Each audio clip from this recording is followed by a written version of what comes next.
I get out of bed in the morning. I make things happen. I do what I say I'm going to do. I prefer doing my own things, and that's mainly because you can do everything that you want to do. When it's your own business, you just go, I'm just doing it. I don't need to ask permission from anybody. It's a much easier environment to get things done, you know, without jumping through hoops. I've had a very strange journey, to be honest. I left school and went straight into the military. And I was served in the military for 6 years. And then I left there and I became a firefighter for 10 years in Staffordshire. I had to leave the fire brigade. And at the time, I didn't know what I was going to do. You know, I was going to like the unemployment office and the girl was like, what do you want to do? You know, what job are you looking for?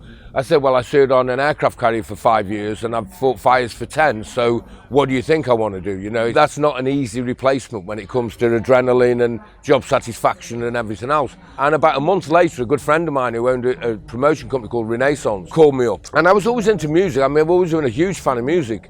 And then Jeff said, do you want to run our logistics for our festivals and events and so on and so forth? Well, I can do that in my sleep, you know. And then what I quickly discovered was electronic music at that time was a very unprofessional business. Because I was sort of ex-military, ex-fireman, I get out of bed in the morning. I make things happen. I do what I say I'm going to do. So I quickly sort of rose through the ranks, if you like, and within a couple of short years, I was doing my own events. I was working on festivals for 40,000 people, 30,000 people, with Darren Hughes from Homelands and so on. So, you know, then I came to Ibiza, running Ministry of Sound in Pacha in the sort of mid-late 90s. One of the best gigs I ever did, I set up the Millennium on Bondi Beach in Sydney with Carl Cox for 20,000 people. I got the license for it and everything, and so I'd really sort of, you know, worked my way into the industry in a very high level by that point. And then the owner of Pacha rung me and said, do you want to come and run Pacha, basically? You know, we know what you did with Ministry of Sound. It was always the biggest night in the club. Why didn't you come and program the whole club? So I did. So January 2000, about the 5th of January, I got back from Australia. And I think within 3 days, I'd left London and I'd moved into a villa in Ibiza. And I was suddenly programming Pacha. So one night we were just sitting up on the roof terrace at Pacha, 2 in the morning. We'd had a couple of beers. And at that point, Miami Music Conference had changed from being an out-and-out music conference to being sort of spring break mayhem with all the kids that really had nothing to do with the music industry. So we all sat down and went, you know what, we've been going Miami for 10 years. Let's do an Ibiza music conference. Then we decided, okay, let's call it, instead of Ibiza music conference, let's call it the International Music Summit, because then we can go and do it other places in the world, which we did do. We actually went out and did Los Angeles, Singapore, Malta, and so on. When we opened the club at the end of May, me, Ben and Peter get upstairs and we said, you know what, we spoke about it last year, let's do it now, let's do it next year. We've got 1 year to do it, because normally we do it at the end of May.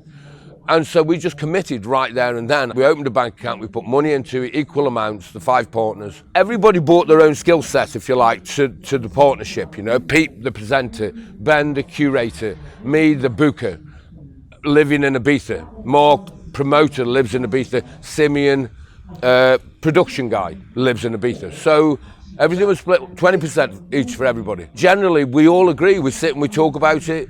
You know, we are sort of long enough in the tooth, and we've been in the business long enough to know what's going to work and what isn't, and what's risky and what isn't. First year, we got 90 people, and we were like, shit, oh my God, man, 90 people.